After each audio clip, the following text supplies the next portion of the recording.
Hi, எல்லாரும் எப்படி இருக்கீங்க? நல்லா இருப்பீங்கன்னு நினைக்கிறேன். எல்லாரும் சந்தோஷமாக இருக்கீங்களா? நானும் இன்றைக்கி ஹாப்பியாக இருக்கேன். என்னென்னா, நம்ம உண்மையாக எல்லா விஷயத்துக்களுக்கும் சரி, நான் வந்து ரொம்ப இப்போ சந்தோஷமாக தான் இருக்கேன். எந்த பிரச்சனையும் இல்லை. ஆனாலும் இப்போ போலீஸ் ஸ்டேஷன் சில விஷயங்களுக்கெல்லாம் நான் போயிட்டு வந்தேன். காரணம் என்னென்னா, என் வீட்டுக்காரரோட கூட பிறந்த தம்பி வந்து அவங்களுக்கும் எங்களுக்கும் ஒரே கரண்டு. ஆனால் அவங்க இப்போ தரமாட்டேன் அப்படின்னு சொல்லி பெரிய பிரச்சனை ஆகி கரண்டெல்லாம் பிடுங்கி விட்டு அப்படி பெரிய பிரச்சனை ஆயிடுச்சு. இப்போ என்னென்னா ஒரு 2 நாளைக்கு முன்னாடி என்னவாச்சுன்னா, கரண்ட்டு அதுவாக போச்சு. காற்று பயங்கரம் அடித்து கரண்ட்டு போச்சு. கரண்ட்டு போனதுக்கு நான் ஒன்றும் பண்ண முடியாது. அவங்க கரண்ட்டு போனதுக்கு நான் பீஸ் கட்டை ஒரு ப்ளக் மாதிரி கொடுத்துருக்காங்க. அந்த பீஸ் கட்டை நான் பிடுங்கி வீட்டில் வச்சுருக்கேன் அப்படின்னு சொல்லிட்டு போலீஸ் ஸ்டேஷனில் போய் கம்ப்ளைண்ட் கொடுத்துட்டாங்க. அதுக்கப்புறம் போலீஸ் வந்தாங்க, பார்த்துட்டு அவங்கெல்லாம் செக் பண்ணாங்க. இது ஈபியிலேருந்து ஒரு அண்ணா வந்தாங்க, செக் பண்ணாங்க, போஸ்ட்டில் தான் போயிருக்குன்னு.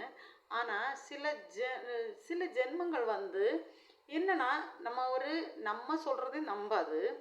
அதே மாதிரி உண்மையான ஒரு நம்மளோட ஒரு நம்மளை பாதுகாக்கிற ஒரு ரேஞ்சில் இருப்பாங்க. போலீஸுங்கிறது அதுதான். அவங்கள வச்சு நம்ம பயப்பட வேண்டிய அவசியம் கிடையாது. அவங்க எல்லாருமே நமக்கு உண்மையாக இருந்தால் சப்போர்ட் பண்ணுவாங்க. அது உண்மை தான். என் லைஃப்லேயும் அதுதான். நான் சொல்கிறேன், சார் நான் பிடுங்கலை சார், எங்கள் வீட்லேயும் கரண்ட் இல்லை, ஒரே மீட்ரு 2 வீட்லேயும் கரண்ட் இல்லை, நான் பிடுங்கலை சார் அப்படின்னு நான் சொல்கிறேன். அப்போ சாரு எல்லாரையும் பார்த்துட்டு, ஓகே இங்கே போஸ்ட்டில் தான் கரண்ட்டு போயிருக்கு, அவங்க பிடுங்கலை அப்படின்னு சொல்லிவிட்டு அவங்க போயிட்டாங்க. சரியா? அவங்க போயிட்டாங்க. ஆனால் அந்த பொண்ணு நம்பவே இல்லை. என்னோட வீட்டுக்காரரோட தம்பி ஒய்ஃப் நம்புறதே இல்லை, நம்பலை. அப்புறம் என்ன, நான் ஒன்றும் செய்ய முடியாது. சரியா? அதுக்கப்புறம் சரி பண்ணி கரண்ட் வந்துச்சு. கரண்ட் வந்தோடனே நாங்கள் காலைல எப்பவும் போல் இருந்துச்சு, கரண்ட்டு கொடுக்கக்கூடாது, இவங்களுக்கு கரண்ட்டு கொடுக்கக்கூடாதுன்னு பிரச்சனை வந்துட்டு. ஏன்னா இவர் என்ன பண்ணார் அப்படின்னா, பத்திரம் முடிக்கும்போது, இவரோட வீடு பத்திரம் முடிக்கும்போது அவங்க அப்பா முடிச்சு கொடுக்கும்போது கரண்டு எல்லாமே நாங்கள் முடிக்கிறதா இருந்துச்சு. அப்போ அவர் சொன்ன வார்த்தை என்னென்னா, நமக்காவது புதுசாக கரண்டை இழுத்துக்கலாம், நம்ம தம்பி கஷ்டப்படுவான், அதனால் நம்ம தம்பிக்கு அது இருக்கட்டும் அப்படின்னு சொல்லி இவர் கொடுத்துட்டாரு. அப்போது நான் சரி அப்படின்னு சொல்லிட்டு நாங்கள் தண்ணியும் சரி கரண்ட்டும் சரி எங்கள் பக்கம் நாங்கள் எடுக்கலை. நாங்கள் பத்திரம் முடிக்கும்போது வீடும் இடமும் சேர்த்தா அப்படி முடிச்சிட்டு. ஆனால் இப்போது அந்த கூட பிறந்த ஒரு தண்ணி ஒரு கரண்டு, இதுக்காக அவரோட தம்பி சொன்ன வார்த்தை என்ன தெரியுமா? எங்கள் அப்பாவுக்கு பிறக்கலை, எங்கள் அப்பாவுக்கு அவன் உன் புருஷன் பிறக்கவே இல்லை அப்படின்னு சொல்லி ஒரு பெரிய ஒரு குண்டு தூக்கி போட்டார். அப்போது மனுஷங்கள் ஒரு கூட பிறந்த ஒரு சகோதரத்தை ஒரு சின்ன ஒவ்வொரு விஷயத்துக்கு எவ்வளோ காயப்படுத்துகிறாங்க பார்த்தீங்களா? காயம், அவனோட மனசு கஷ்டப்படுமே. இல்லை எதுவாக இருந்தாலும் நம்ம பொறுமையாக யோசிக்கலாமே. ஒரு பெண் அவள் பொய் சொல்லி, இப்போது ஒரு மனுஷன் ஒரு ஆம்பளை வேலைக்கு தான் போவாங்க, வேலைக்கு போயிடுவாங்க, வீட்டில் இருக்கிறது பெண். அப்போது வீட்டில் நடக்கிறத பெண் உண்மையாக ஹஸ்பண்ட்டை சொல்லணும். இதை பொய்யா சொல்கிறது, நம்ம சொல்லாததையும் சொன்னோம்னு சொல்லி கொடுக்குறது. அப்போ அந்த மனுஷனுக்கு கோவம் வரும். இவங்க இப்படி சொல்லியிருக்காங்க, இவங்க சொல்லி என் மேலே ரொம்ப எதிரி மாதிரி இருக்கான் அவன். சரியா? எதிரி.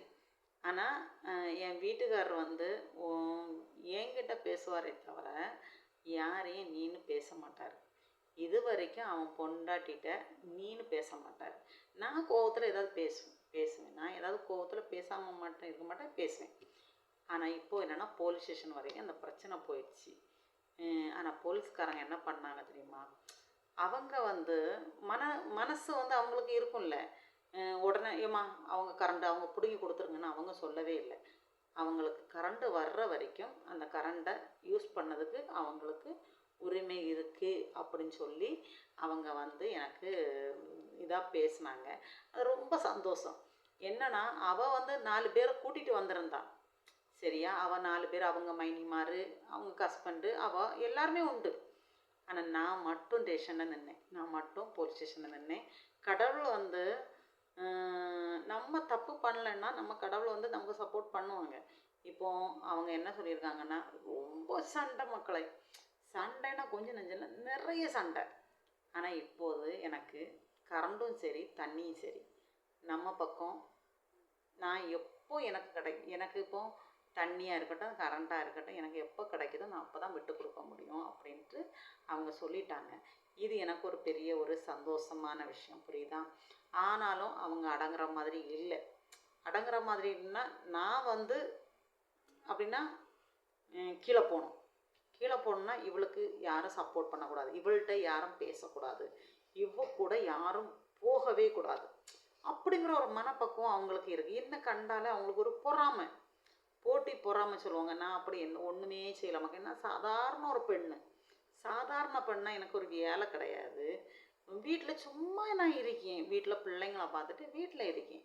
ஆனால் எனக்குன்னு ஒரு வேலை கூட கிடையாது.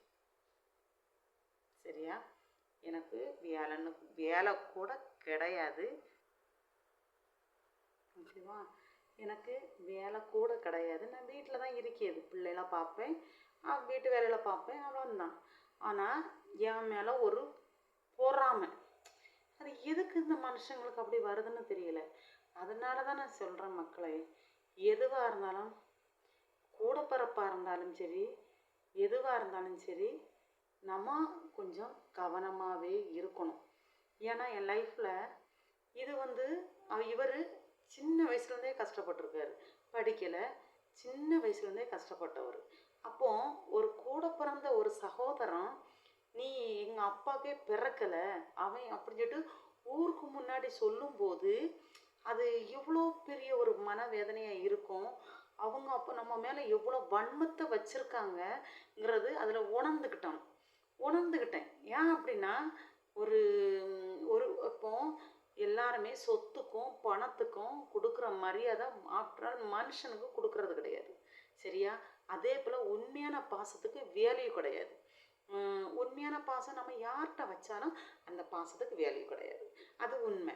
அதே மாதிரி எங்கள் பணம் நம்ம கொஞ்சம் கொட்டி கொடுக்குறோம் அப்படின்னா அவங்களுக்கு வந்து அவங்க பின்னாடி 10 பேர் நிற்பாங்க.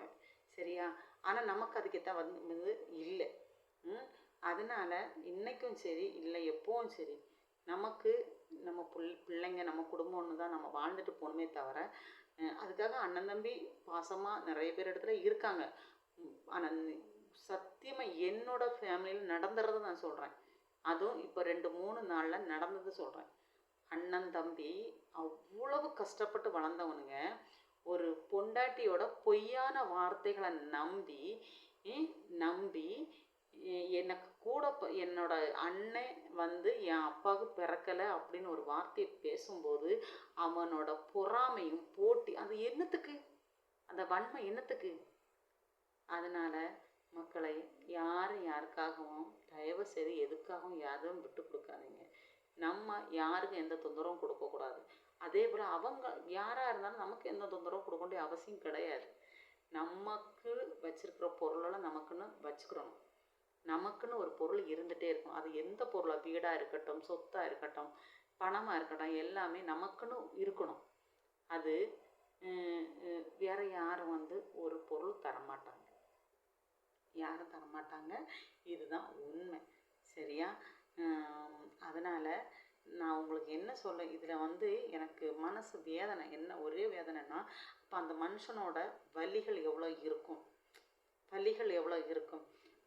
ஆனால் அவர் வந்து எதுவுமே பேசலை. வந்தார், பேசினார், அவரோட இடத்த விட்டு கொடுத்தாரு, அவரோட உழைப்பை விட்டு கொடுத்தாரு. ஆக மொத்தம் அவங்க சொன்ன வார்த்தை என்ன அப்படின்னா, அவன் உழைக்கவே இல்லை, பணமே சம்பாதிக்கலை அப்படின்னு சொல்லி அவரை ஒரு இதாக வச்சுட்டாங்க. சரியா, இதுதான் நடந்தது. ரொம்ப பிரச்சனை. ஆனால் போலீஸ்காரங்க வந்து ரொம்ப அழகா பேசி எனக்கும் என்னோட உரிமையை எனக்கு வாங்கி கொடுத்தாங்க. அதே மாதிரி ஆனால் அவரோட மனசு காயத்துக்கு அது பிள்ளைங்கள பார்த்து அவரை நீ வாழ்ந்துட்டு அவர் குடும்பத்தை அவர் பார்த்துட்டு வாழ்ந்துட்டு போயிடணும், அதுதான் லைஃப் அப்படின்ட்டு அவரை முடிவு பண்ணிட்டாரு. இதுதான் மக்களை என்னோட லைஃப்பில் வந்து ஊனமுற்றோர் கூட மாற்றுத்திறனாளிகள் கூட தன்னம்பிக்கையாக போராடி வாழ்கிறவங்க இருக்காங்க. ஆனால் அந்த 2 கையும் 2 காலும் இருக்கிற மனுஷங்க யாரையாவது ஒரு ஆளை சார்ந்து தான் வாழ வேண்டியது இருக்குது. அவங்க இப்படி சொல்லிடுவாங்களோ, இவங்க இப்படி சொல்லிடுவோம் அப்படிங்கிற ஒரு இதுலேயே நோக்கத்தோடு வாழ்கிறவங்க நிறைய பேர் இருக்காங்க. அதுக்கும் அது பணத்துக்காக வாலாட்டுறவங்க, இதுதான் உண்மையான பாசம் குப்பையில் தான் போகும்னு சொன்ன மாதிரி என் லைஃப்பில் நான் பார்த்துருக்கேன் மக்களை. உங்கள் லைஃப்பில் இப்படி நடந்திருக்கான்னு கமெண்ட் பண்ணுங்கள், எனக்கு சொல்லுங்கள் கொஞ்சம். ஆனால் யாருக்கு லைஃப்லையுமே இப்படி நடக்கக்கூடாது, அது உண்மை. யாருக்கு லைஃப்லையும் நடக்கக்கூடாது. எல்லோரும் நல்லா இருப்பீங்கன்னு நினைக்கிறேன். இதோட என் வீடியோவை முடிக்கிறேன்.